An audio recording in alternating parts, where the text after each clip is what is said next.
할렐루야. 아, 이렇게 한 달 만에 또 이렇게 하게 됐네요. 자, 오늘은 꼭 나누고 싶은 게 또 있어요. 휴거를 사모하시는 분들은 흠과 티를 깨끗하게 제거해야 됩니다. 그래서 흠과 티를 제거하려면 뭐 때문에 우리가 죄를 짓고 죄가 어떤 거를 틈타서 우리로 하여금 죄를 짓게 하는지, 우리가 죄 짓는 거는 다 이렇게 말과 또 행위, 또 생각, 이제 감정, 이런 걸로 이제 인해서 이렇게 죄를 이렇게 짓게 되거든요. 그래서 하나님은 거룩하신 하나님이고, 그리고 그의 신부가 되려면 회개와 거룩함이 없이는 하나님을 뵐 수 없다고 얘기를 해요. 그래서 우리는 깨끗한 자가 돼야 된다는 거. 흠과 티가 없는 예수님을 닮자. 그래서 그런 삶을 어떻게 살아야 될까, 이런 생각을 제가 이제 많이 이제 신앙생활 하면서 회개도 열심히 하고 죄도 안 지려고 참 막 은혜도 열심히 구하고 막 노력도 했는데, 이 죄가 어디를 틈타서 들어오는지 이런 것들을 제대로 모르면 그냥 나는 죄를 안 짓고 싶은데도 그 유혹에, 그 틈에, 그 함정에, 그 올무에 걸리더라고요. 그래서 그것도 금방 또 깨달으면 괜찮은데, 못 깨달으면 한참 시간이 지난 다음에 고통을 받고 또 회개를 하고, 이런 삶을 또 이렇게 사는 신앙생활을 또 그렇게 했다는 이제 생각이 들었는데, 제가 이제 요즘에 한 5월 29일이니까 그때 참 어려운 일을 한번 겪었어요. 그러니까 마귀가 쳐놓은 올무에 그냥 한번 걸려 본 거죠. 그래서 이게 참, 나는 그래서 나름대로 참 열심히 죄 안 지려고 노력하고 하나님 은혜로 살았다고 살았는데, 어떻게 이렇게 죄악의 올무에 이렇게 내가 걸릴 수가 있을까, 이런 생각을 하면서 이제 회개를 하고 기도를 하고 이렇게 하는데, 하나님이 이제 또 깨달음을 주셔가지고, 지금은 수십 년 전에 이걸 깨달았으면 죄 좀 안 짓고 살았을 수도 있었을 텐데 이런 생각을 했습니다. 그래서 여러분들은 어떻게 신앙생활을 하고 계시는지. 우리가 바울 서신을 읽다 보면 바울은 뭐라 그래요? 지혜와 또 분별과 그 다음에 성령의 그 능력으로, 권능으로, 계시의 또 정신으로, 이런 이제 은혜로 이렇게 살아야 된다는, 그거를 받고 살아야 된다는 그런 얘기를 강조를 많이 합니다.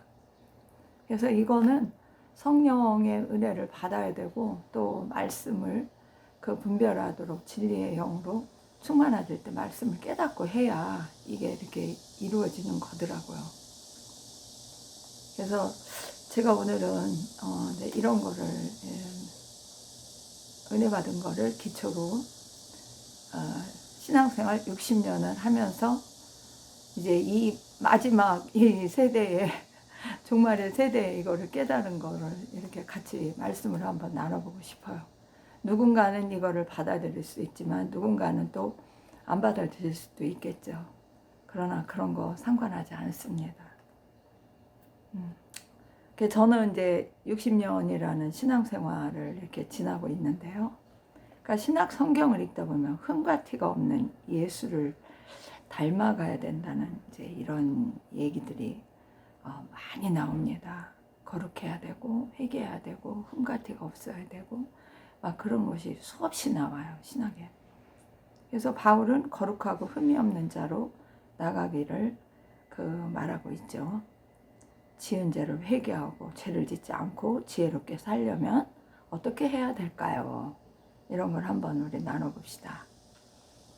그래서 첫째로는 성령의 지혜와 권능으로 이렇게 무장이 돼야 된다, 이 말을 하고 싶어요. 그러니까 진리가 뭔지도 알아야 되고, 죄악이 뭔지도 알아야 되고, 죄의 출발은 어디서부터 비롯되는지 이런 거를 다 알아야 그 죄 문제를 우리가 물론 죄 지면 용서해 주시는 건 예수의 보혈 맞습니다. 그러나 그 죄 자체를 안 짓는 방법을 우리가 그런 삶을 산다면 훨씬 더 유리하겠죠. 그죠? 그래서 죄 짓게 되는 원인을 알아야 된다, 이런 생각을 하는데, 제가 이제 이 어려움을 겪고 나서부터 뭐를 이제 알게 됐냐면, 죄는 어디에서 들어오는가? 제가 이제 느낀 거는, 죄는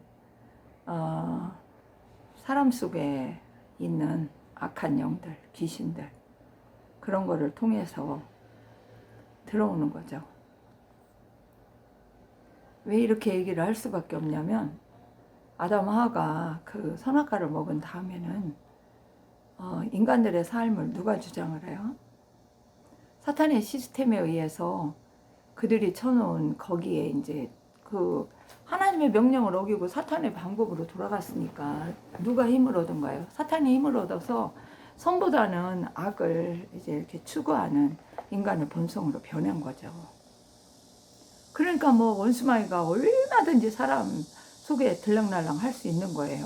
죄만 지면 들어갈 수 있으니까, 회개하지 않으면. 그러면은 회개 귀신이 들어가 있는데 회개를 했다, 그러면 당장 쫓아나갈까요? 그것도 그래요.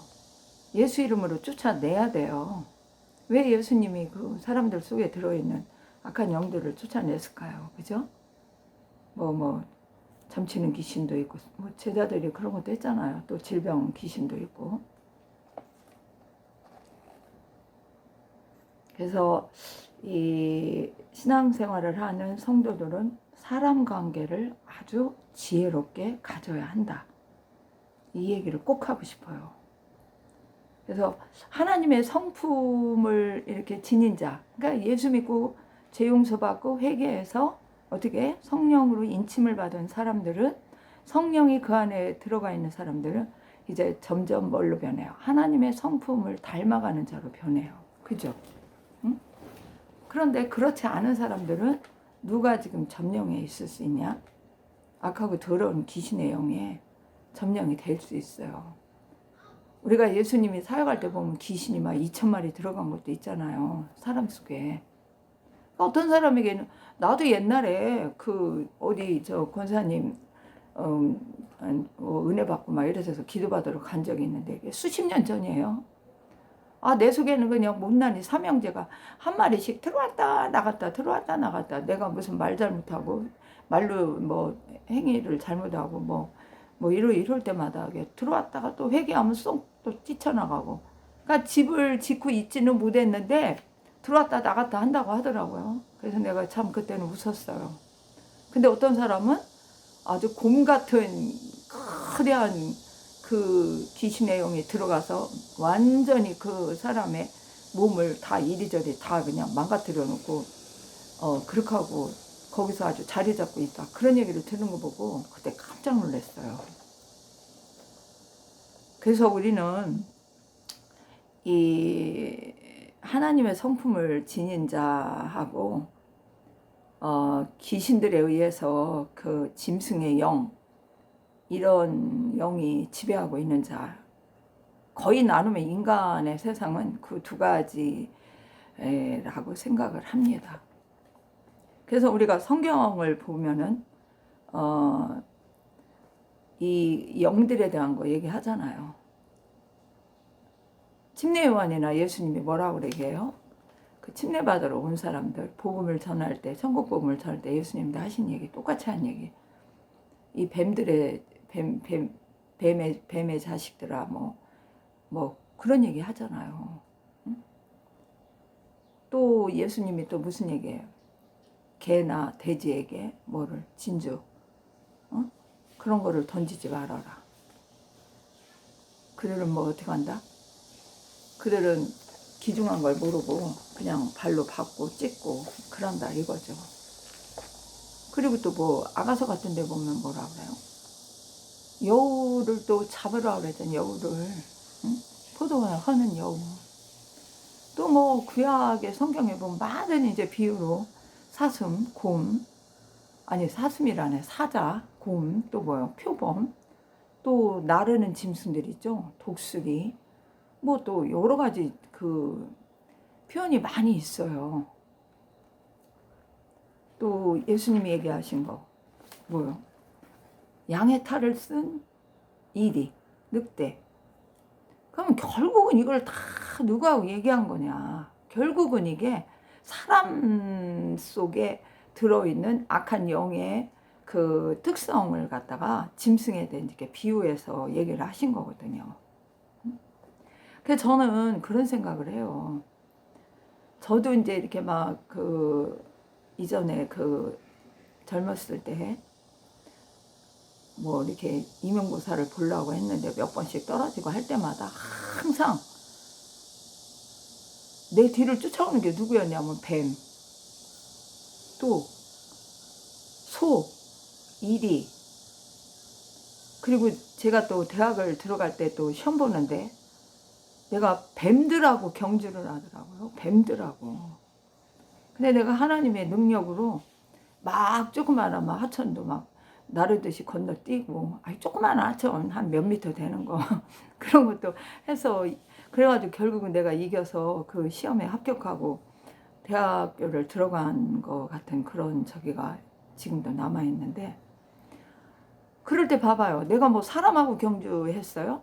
시험은 사람하고 저기 경쟁자로 시험을 쳤지 언제 그 사람들이 다 뱀이었어요?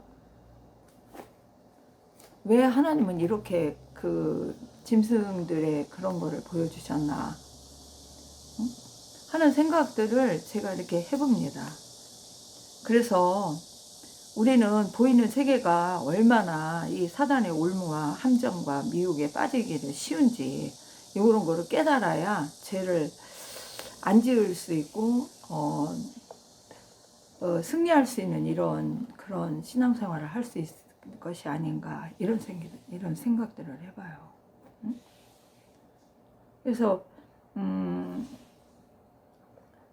제가 이런 말하면 어떻게 생각할지 모르지만 사람이 다 사람이 아닌 것을 성도들은 인지해야 된다. 짐승의 영을 가진 인간들이 많다는 거를 여러분들은 인지를 해야 된다. 나도 이런 거를 최근에 깨달았어요. 성경에 아무리 그렇게 얘기해도 그래도 뭐 인간은 다 사람이고 나 같은 사람이고 어쩌고 저쩌고 이렇게 하고 살았는데 사단의 올무에 한번 그 인간 속에 들어있는 더러운 귀신이 쳐놓은 함정에 한번 빠져보니까 응? 그러니까 이런 거를 완전히 이제 깨닫게 되더라고요. 그래서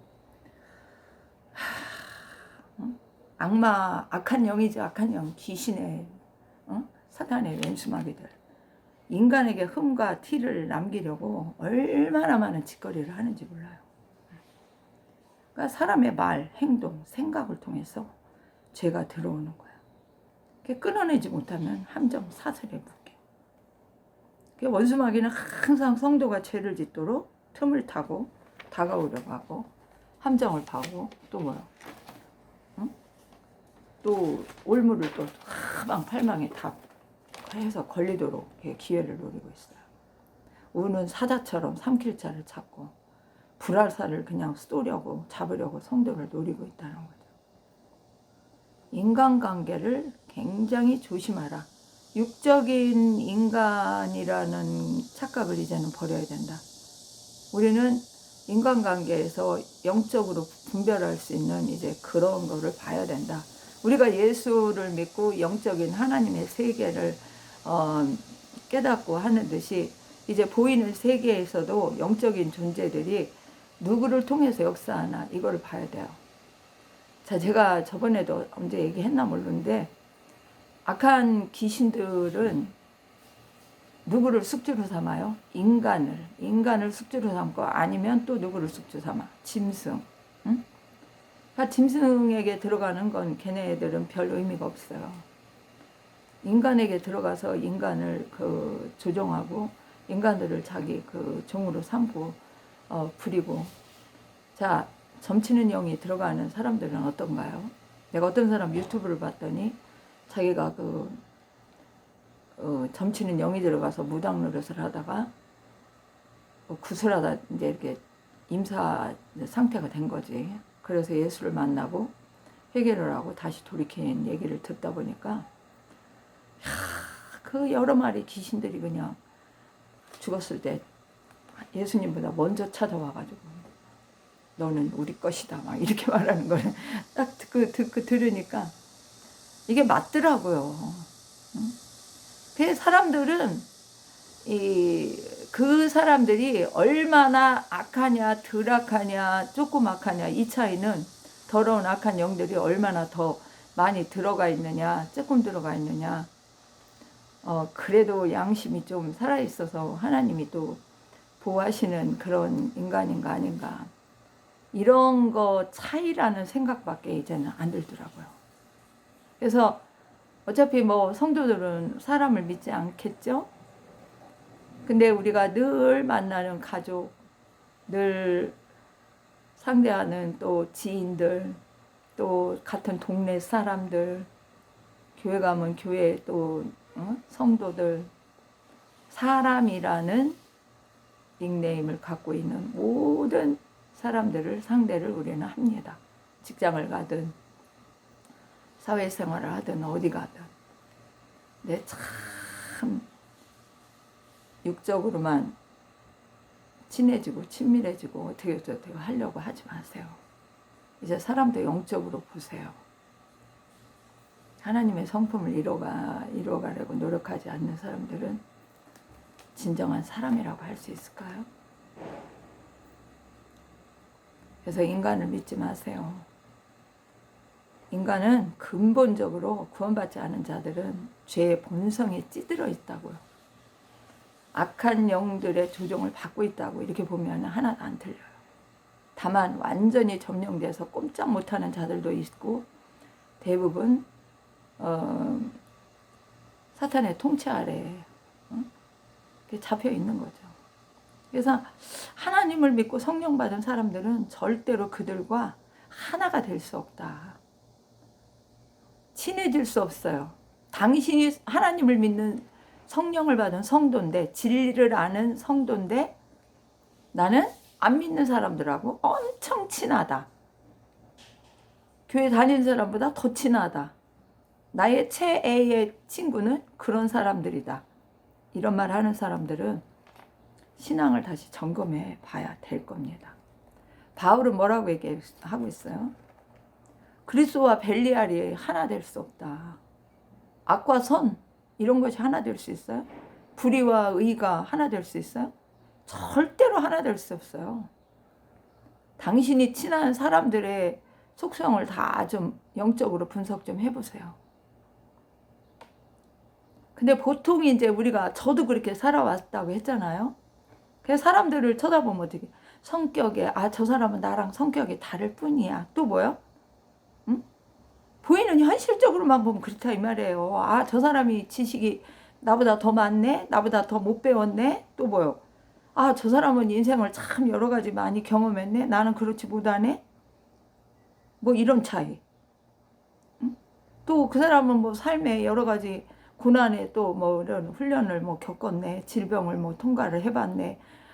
아프네. 뭐 이런 거. 여러 가지 이런 거를, 저 사람은 성격이 뭐 온순하고 저 사람은 뭐 성질이 급하고 뭐 어쩌고 이런 것만, 눈에 보이는 것만 생각하면 악한 원수가 쳐놓은 인간관계에서의 올무에 걸리기 쉽다는 겁니다. 우리는 영적인 본질로 사람도 상대해야 된다. 그것을 뭐 드러내놓고 뭐 나는 영적으로 당신을 판단합니다, 분별합니다, 굳이 이렇게 말할 필요는 없겠지만 영적인 분별력을 가지고 보세요. 나는 믿는 사람이라고 해도 제대로 그 사람이 하나님을 만났나, 하나님의 영의 인도함을 받는 사람인가 아닌가, 그거를 항상 더 먼저 봅니다. 그 사람이 말하는 모든 것이 영적인 은혜의 출발된 그런 의미에서 말하는 건지, 안 믿는 사람들이 늘상 써먹는 그런 얘기인지, 신앙하고는 별로 관심이 없는 그런 관점에서 보는 말인지, 이거부터 분별을 한다고요. 그래서 신자와 불신자 차이는 생각, 말, 행동, 감정 등이 다를 수밖에 없어요.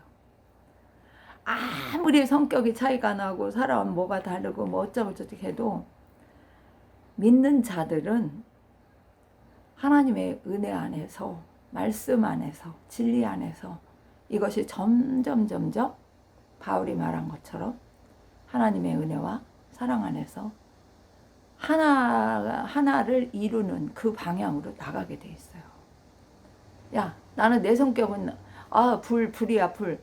너는 뭐야? 너는 안 그렇잖아. 완전히 다르다고 해서 하나가 될 수 없다? 아니요. 하나님을 믿고 은혜를 받으면 점점 변하게 돼 있어요. 그래서 성도는 예수 그리스도의 성품을 받는, 하나님의 성품을 받는 그러한 방향으로 나가게 돼 있기 때문에 점점 하나로 같아질 수밖에 없어요.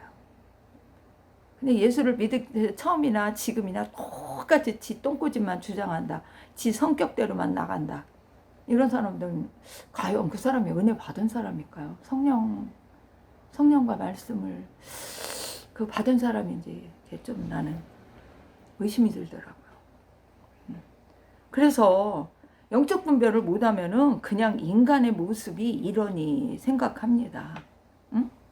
그러니까 막 거기에는 뭐가 있어요? 분노, 시기, 뭐 탐욕, 정욕, 다툼, 자랑, 자만, 교만, 미움, 불신. 응? 거기다가 그냥 뭐 또 사기치는 것도 있잖아요. 온갖 죄악을 아주 교묘하게 꼼수 부려서 죄악을 부리는 그런 것들은 다 악한 짐승의 영을 가진 인간들이다. 왜 개 같은 인간이라고 하고, 왜 곰 같은 인간이라고 하고, 왜 또 뭐 돼지 같은 인간, 왜 뱀 같은 인간이라고 하겠어요. 왜 독사의 새끼들아, 그런 말을 예수님이 하셨을까요? 그런 특징들이, 짐승의 특징들을 갖고 있다는 거예요. 그래서 인간에게 이렇게 친근하게 과연 다가가는 것이 진짜 맞는 건지 우리는 생각하며 살아야 됩니다. 저는 그래요. 사람들 보면 이제는 내가 이 훈련을 겪고 나니까 하나님의 사람인지 인간에게 다가갈 때도 반드시 그거부터 확인을 합니다. 예수를 믿습니까? 믿는다고 하면 성령을 받았습니까? 안 믿는다고 하면 네, 그렇습니까? 왜요? 응? 이게요, 대하는 자세가요 달라질 수밖에 없어요. 저 사람은 안 믿는 사람이니까 뭐 완전 개무시하고 이런 얘기가 아니에요. 언제든지 원수를 원수로 보지 않으면 어떻게 해요?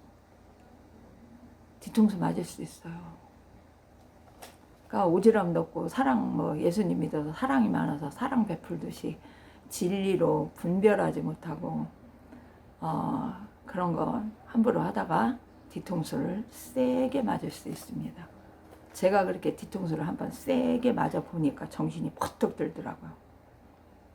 그래서 성도가 인간을 상대해야 될 기본 이제 이런 원칙 같은 거, 그런 것 좀 생각을 해봤어요. 그러니까 인간을 상대하는 우리는, 성도는 첫 번째 목적이 그 영혼, 안 믿는 영혼이라면 영혼 구원을 목적으로 상대해야 돼. 예를 들어 믿는 사람을 만났다. 근데 그 사람이 신앙이 어린 신자다. 그러면은 어떻게 해? 그 사람을 권면하고 더 은혜 가운데로 이렇게 인도하는 그런 이제 상대로 여기고 상대를 해야지. 거기서 뭐 친한 뭐 인간관계를 맺어야 된다, 뭐 사랑을 베풀어야 된다. 자, 분별 못하고 이렇게 하다가 내가 아까 얘기했죠. 뒤통수 맞는다고. 그래서 반드시 누구를 만나든지 누구를 상대해야 될 때는 기도로 준비하고 응답받고 거기에 맞게 행동을 해야 됩니다. 그러니까 가벼운 인사 정도를 하는 사이가 그냥 좋은 것 같아요. 뭐 깊은 얘기 나눌 파야 안 믿는 사람하고 깊은 얘기 나눠봐야 뭐 통합니까? 복음을 전하는 과정에서 하나님이 붙인 영혼이 붙여서 만나게 된 영혼이라면 뭐 복음의 진리에 따라서 제대로 뭐 이렇게 깊은 말도 할 수 있지만, 그렇지 않은 상대라면 절대로 거리를 두셔야 되고, 복음을 전해서 받아들이지 않는다면 더 영적인 그런 관점에서 더 보는 것이 좋다고 저는 생각을 해요. 그 영적 분별하라고 계속 상대를 할 건지 거리를 둘 건지 여러분들 그런 것도 정해야 된다고 생각합니다.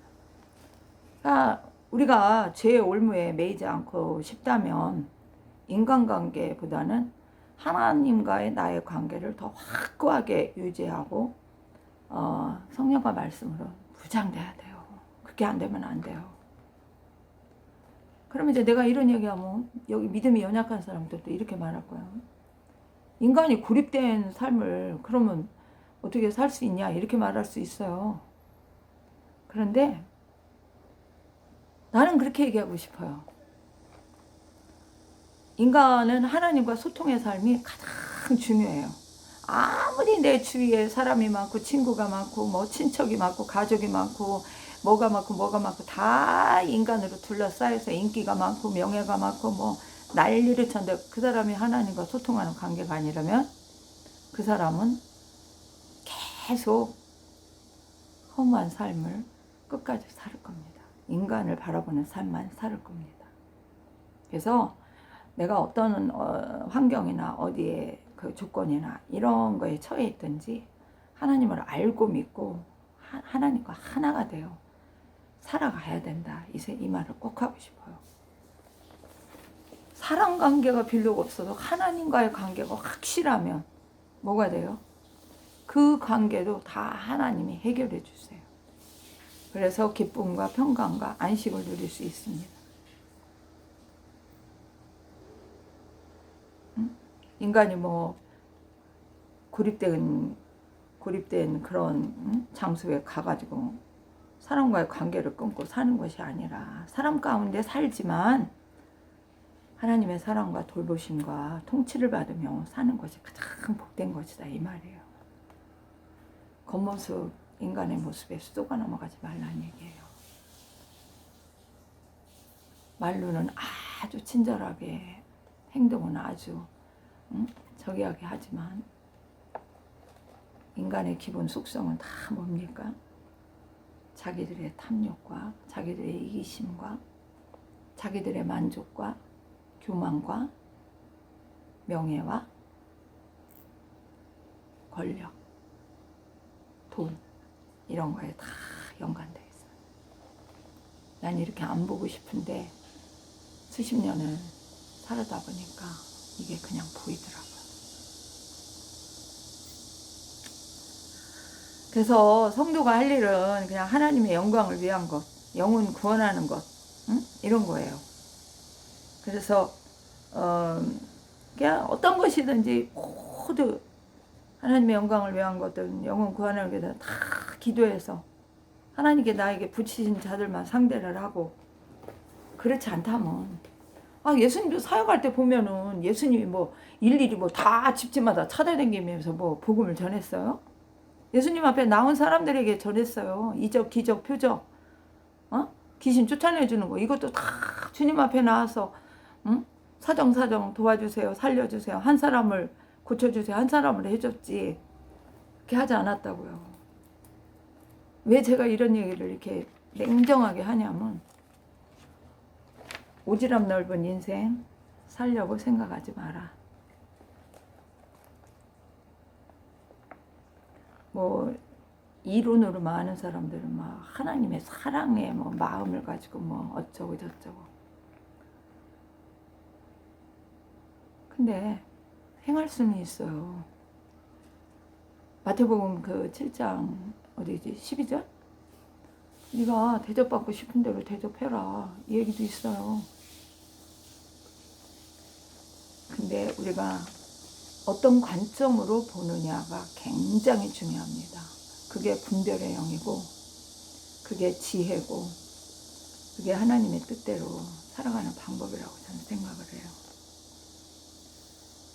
그래서 이제 최근에 제가 이제 이렇게 어려움을 겪으면서, 딴 게 아니에요. 무당귀신 들린 여자하고 가벼운 다툼을 벌였는데, 아주 그렇게 법정까지 가게 됐더라고요.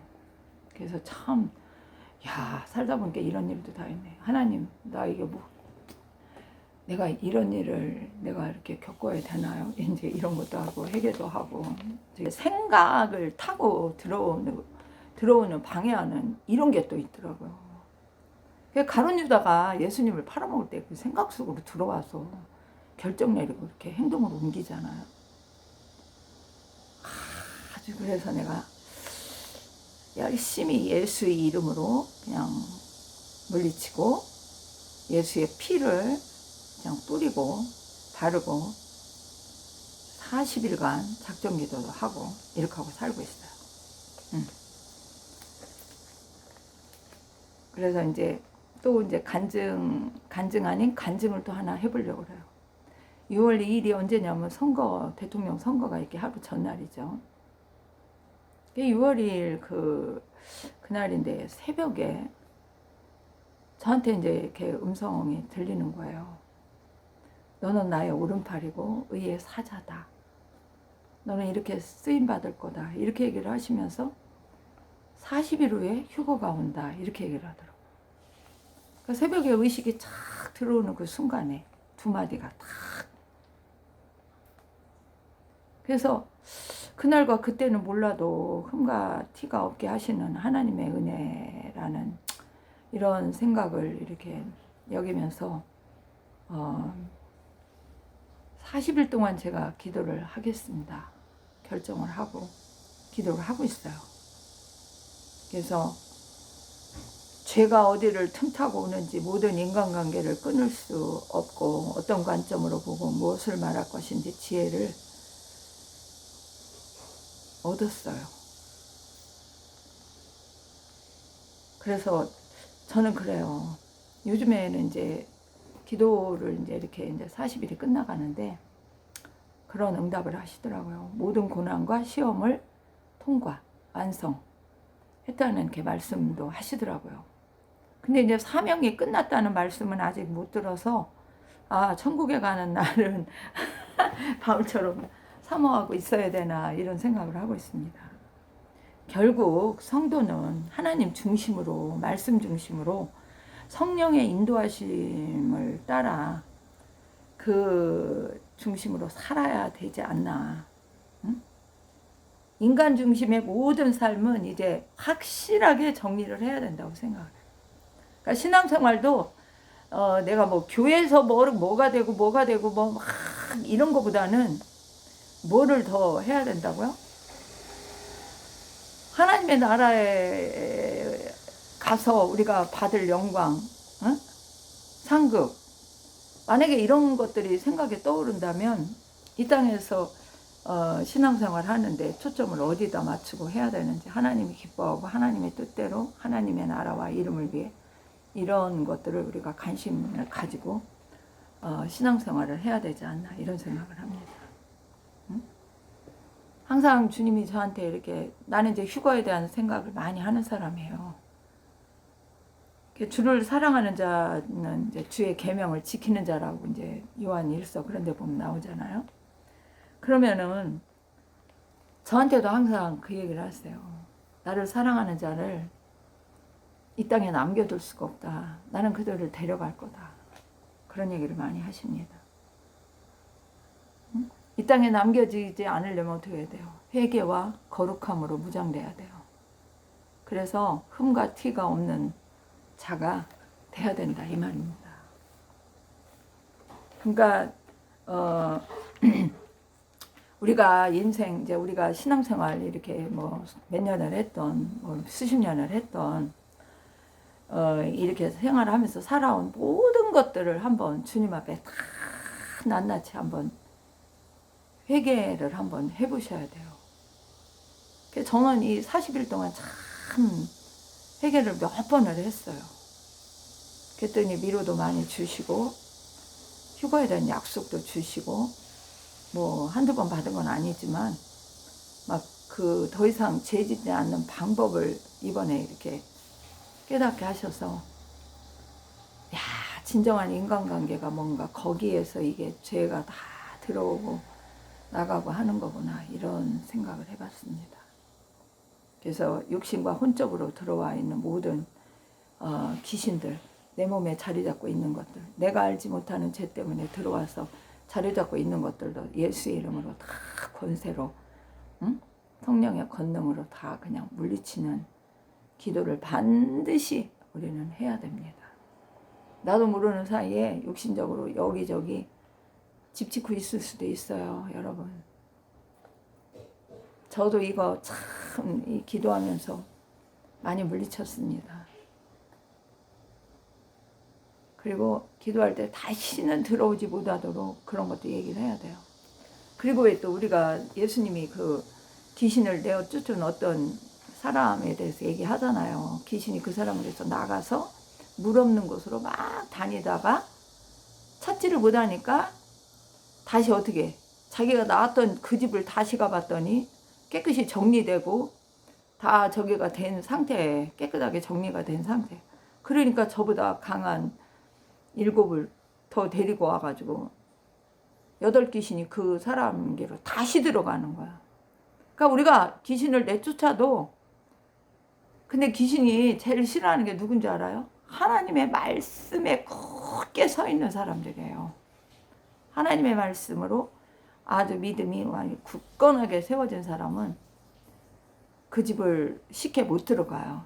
그러니까 여러분들이 성령과 말씀으로 그 두 기둥축이 확 세워져 있어야 사단이 그 사람 속에 잘 못 들어갑니다. 왜?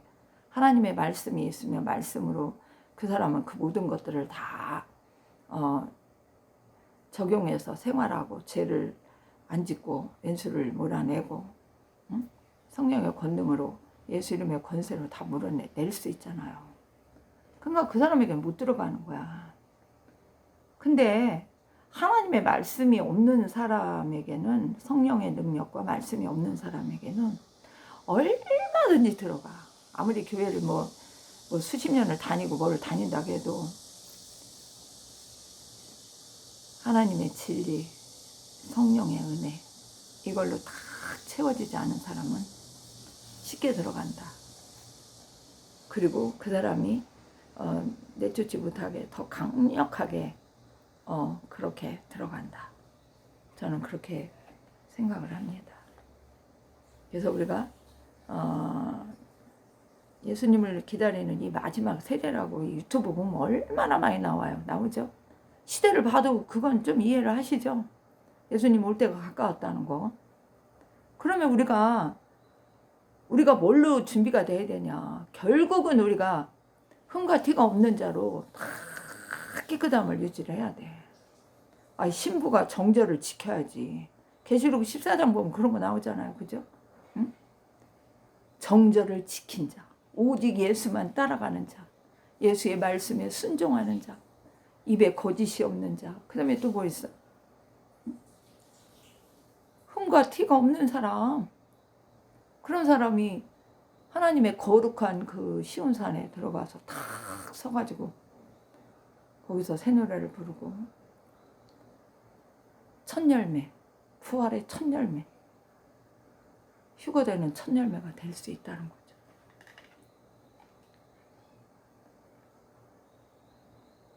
그래서 악한 영들은 하나님의 영과 말씀이 무장되지 않는 사람 육체 혼에 막 그냥 막 기회 보고 틈타고 막 그냥 올무 놓고 함정 파고 해가지고 그냥 막 걸리면 무조건 들어가요. 하나만 들어가면 그래도 내쫓기 쉬울 텐데 많은 사람은 어떻게 해야 돼? 어떤 목사님이 그런 얘기 하더라고. 응? 수만 마리, 수천 마리, 수조도 들어갈 수 있대요.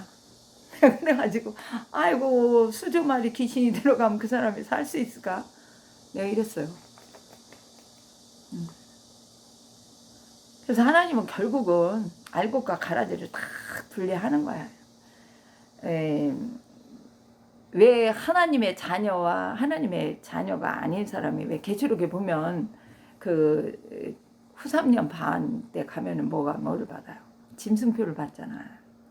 이 세계가 이제 막 하나로 정치건 종교건 뭐 돈 문제건 뭐 이거 다 하나의 시스템으로 돌아가잖아요. 그럼 나중에 거기 뭐 나와? 666 짐승의 표 받는 자. 왜 짐승의 표를 받겠어요? 짐승의 표, 하나님의 자녀가 짐승표 받을 수 있어요? 어차피 짐승의 영이 들어가 있는 그 자들이 짐승표를 받게 된다고 봐요. 저는. 이건 내 생각이에요.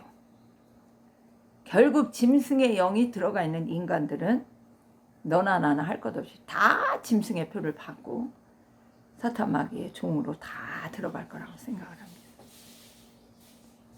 그러니까 내가 하나님의 자녀인 확증이 뭐예요? 성령이 나를 확증시키죠. 성령 받은 사람, 예수가 믿어지고 말씀대로 살고자 하는 그 힘이 생기고 열매가 맺어지고 그런 사람은 휴거에 소망 가져도 될 것 같아요. 하나님의 자녀는 짐승이 될 수 없어요. 짐승들은 짐승의 표를 받고 하나님의 자녀들은 하나님의 표를 받아요. 계시록 14장에 나오는 그 14만 4천 명이라는 총 구원받은 숫자를 얘기할 때 하나님의 어린 양의 이름과 하나님의 표를 받는 이마에 받은 자라고 이렇게 나옵니다. 그러니까 짐승이 들어있는 사람들은 다 짐승표를 받을 것이고 하나님의 인으로 입맞은 사람들은 다 하나님의 표를, 하나님의 인을 받을 것입니다. 그러니까 분별이 싹 갈라지는 거예요. 마지막 하나님이 어떤 분인데 하나님 대단하신 분이에요. 자, 우리는 주 예수님이 언제 오실지 그날과 그 시는 모릅니다. 그러나 오늘 시대를 보고 이런 천지자연 만물, 기후 뭐 이런 거 저런 거 다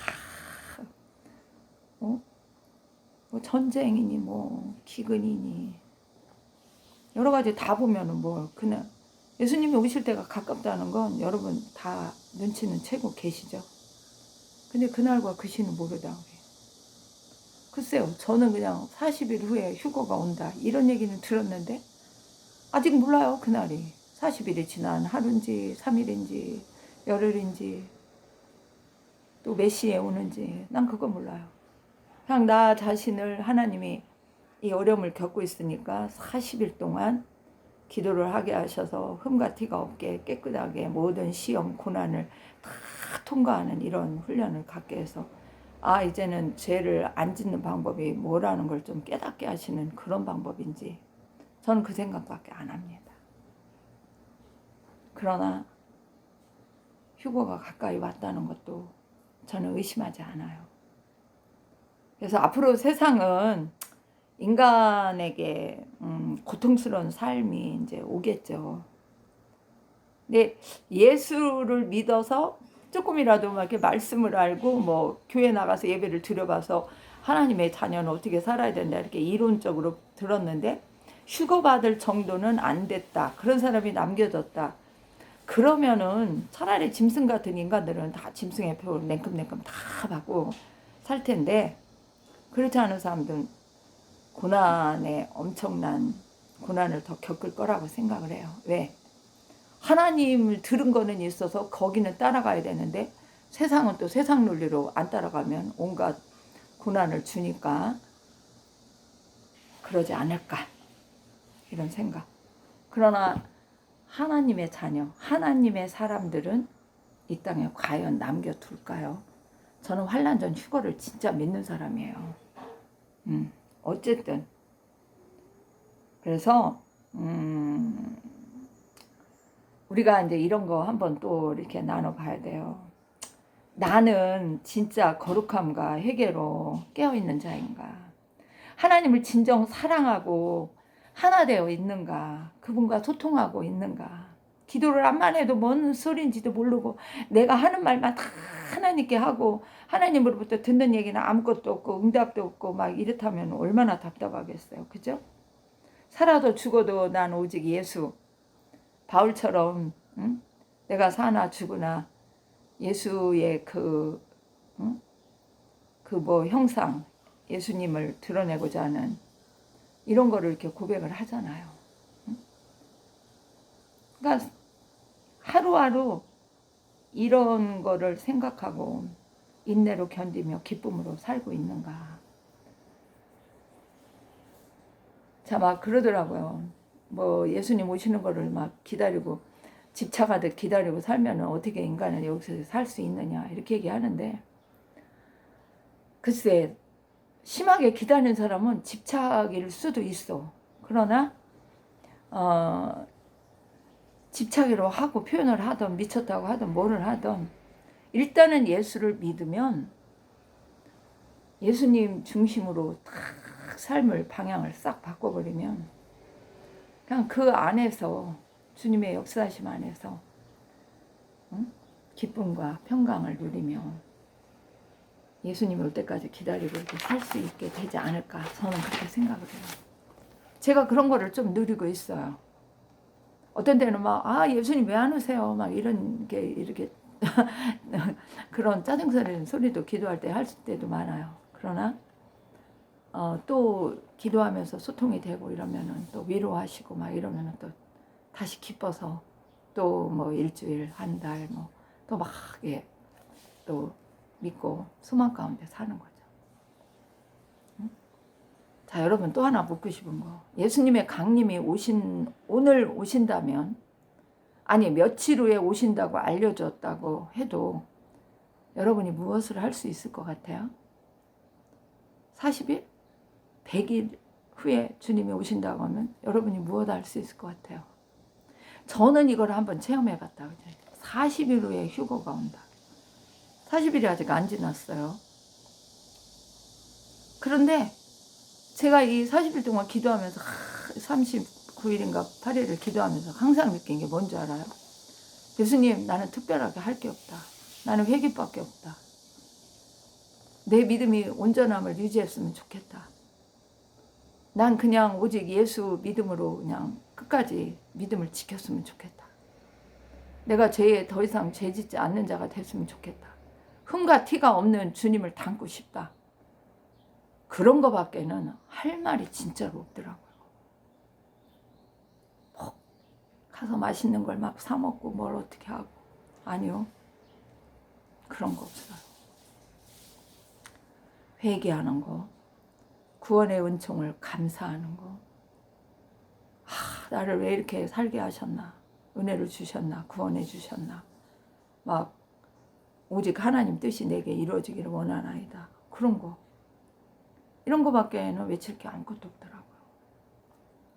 그래서 노아는 7일 후에 홍수 예언을 받고 방주로 들어갔죠. 그 오는 짐승들, 짝짝 이렇게 오는 짐승들을 다 인도해서 거기 가서 거기 딱딱딱 장소에 들어가 있게 하고, 자기 가족들도 들어가고. 롯의 가족은 어땠어요? 다급하게 천사가 그냥 전날 오후에 막 와가지고 막 너희 뭐 아는 사람들 이것밖에 없냐, 빨리 말해서 얘기하라 막 이래가지고 막 사위들한테 얘기하러 갔더니 사위들이 어떻게 다 그냥 비웃고 그러니까 땡 했잖아요. 근데 롯의 가족은 준비되지 않은 영혼들이야. 그러니까 시간을 끌고 머뭇거리고 막 이러니까 이제 점점 하나님의 심판의 시간이 가까워지니까 천사들이 그냥 착 팔을 끌어다가 그냥 그 성을 탈출하게 만들어요. 뒤돌아보지 말아라. 앞에 있는 산을 향해 가라. 그랬는데 롯의 처가 세상 미련을 버리지 못해서 뒤돌아보고 소금 기둥이 됐다고 나오잖아요. 여러분 예수님 믿으시죠? 예수님이 오늘 밤에 오신다면 여러분 어떻게 하실 거예요? 뭐 하실 수 있는데요? 이거를 한번 이렇게 훈련을 받아보니까 이제는, 그전에는 말로만 그냥 난 예수님이 언제 와도 미련 없습니다, 좋습니다 이렇게 했었는데, 진짜로 이게 이제 이게 이렇게 세상 줄을 이렇게 다 영적으로 끊어낸다는 것이 뭔가가 이제 느껴지고, 아, 나는 그냥 다 놓고 그냥 난 예수님만 오면 따라가면 돼. 이런 것들이 정리가 이렇게 되더라고요. 예수님이 아마 2009년에 그때 저한테 보여주실 때 그때 오셔서 나를 데려가셨다면 나는 롯의 처가 됐을지도 몰라요. 그때는 이 땅에 내가 은혜도 많이 받은 것도 있지만 이 땅에 또 이렇게 미련도 많이 있었기 때문에. 근데 지금은 그거 정리한 것이 2009년부터 올해까지입니다. 지금은 정리가 이제 거의 다 끝났어요. 믿지 않는 친척, 인척 이런 사람들, 아무리 예수를 믿으라고 수십 년 얘기해도 안 믿는 자들 다 정리했어요. 그렇다고 뭐 중보기도를 안 하냐? 그건 아닙니다. 그러니까 인정에 매이거나 진리에 서지 않은 사람들에게 어떤 호의를 베풀거나 좀 그러고 싶은 생각이 다 끊어지더라고요. 이것도 하나님이 하셨다고 생각해요. 신앙생활을 하면서도 하나님의 진리보다 인정에 매여서 범죄하는 사람들 많아요. 어려운 길로 가는 사람도 많고요. 근데 그런 점들을 딱 정리를 이제 하게 하셔서 그냥 하나님께 감사와 영광을 돌리고 살고 있습니다. 여러분,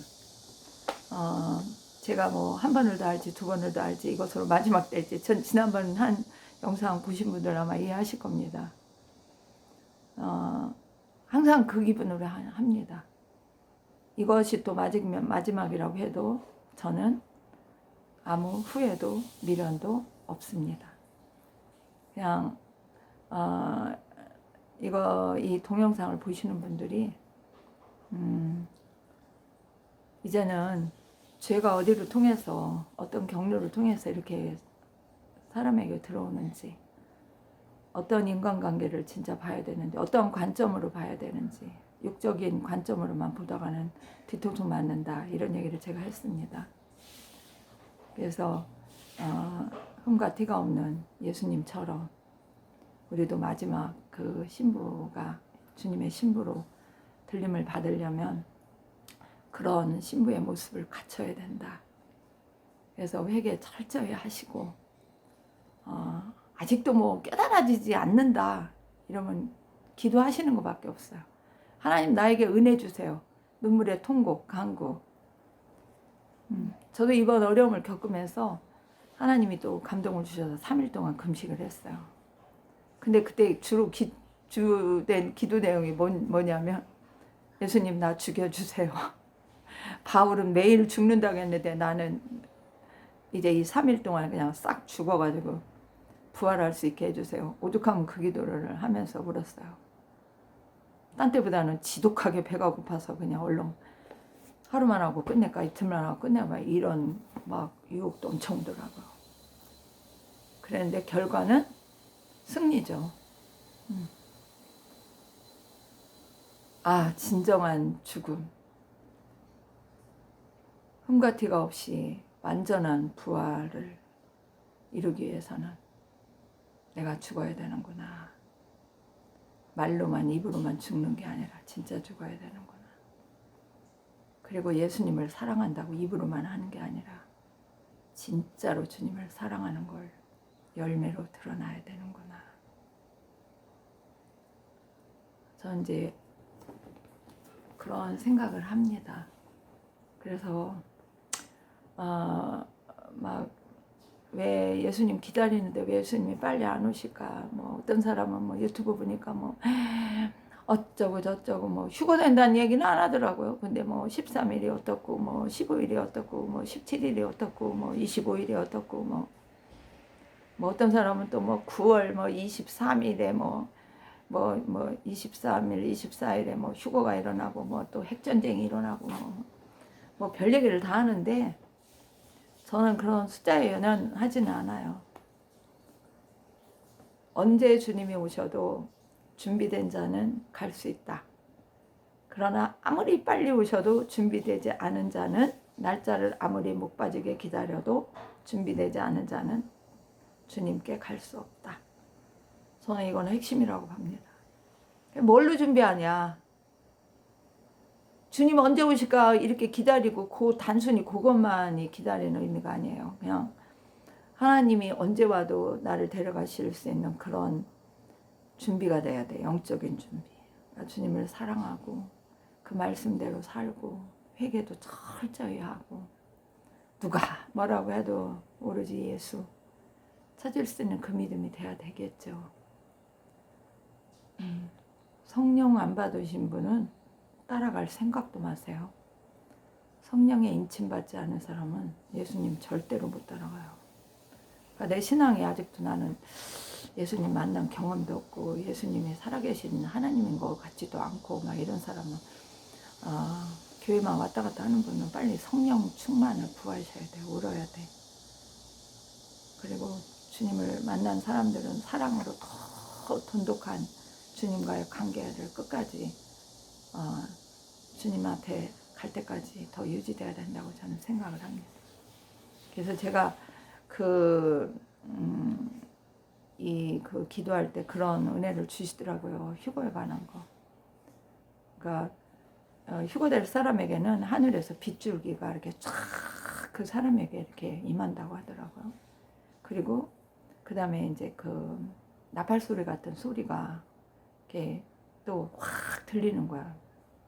예를 들어 뭐 아무개야 이리로 올라와, 사랑하는 아무개야 이리로 올라와, 뭐 이런 것도 동시에 천사들이 또 탁 채워서 올라가듯이 이렇게 돕는 역사도 하시고 그런 얘기도 하시고 여러 가지 뭐 이렇게 들려주시는 것도 있는데 저는 그렇게 생각을 해요. 이 땅 뭐 이제 의지하고 뭐 살아봐야 무슨 뭐 엄청 좋을 것도 없고 그리고 뭐 특별한 뭐 이 땅에서 누릴 뭐 명예 있어요? 권력이 있어요? 이 땅에서 뭐 누리고자 하는 꿈이 있어요? 저 같은 나이 때는 그런 거 없어요. 오직 그냥 예수님? 예수님.